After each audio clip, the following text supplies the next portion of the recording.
نعوم تشومسكي من وجهة نظره عنده تفسير، نشوف إذا كان ده ممكن يكون مظبوط ولا لا.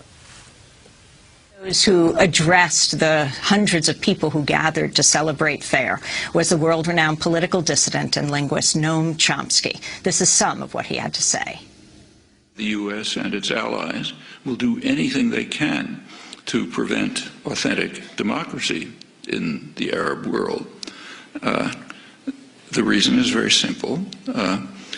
Across the region, an overwhelming majority of the population regards the United States as the main threat to their interests.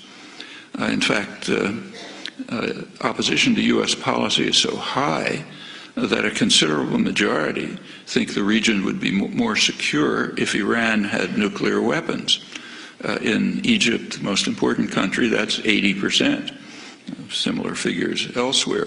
There are some in the region who regard Iran as a threat, about 10%.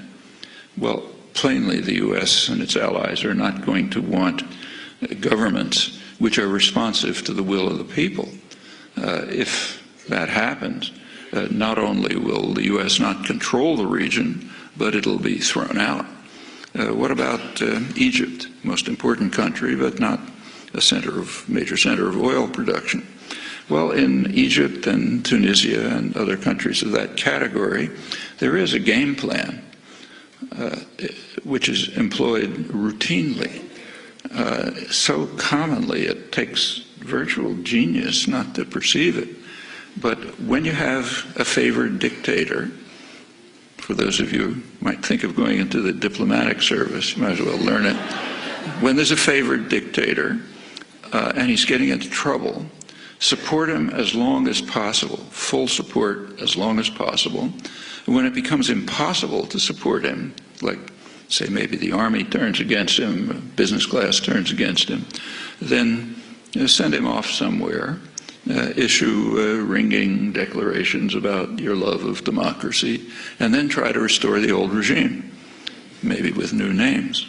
And that's done over and over again. It doesn't always work, but it's always tried. Somoza, Nicaragua, Shah in Iran, Marcos in the Philippines, Duvalier in Haiti, Chun in South Korea, Mobutu in the Congo, Ceausescu was one of Western favorites in Romania, Suharto in Indonesia. It's completely routine, and that's exactly what's going on in Egypt.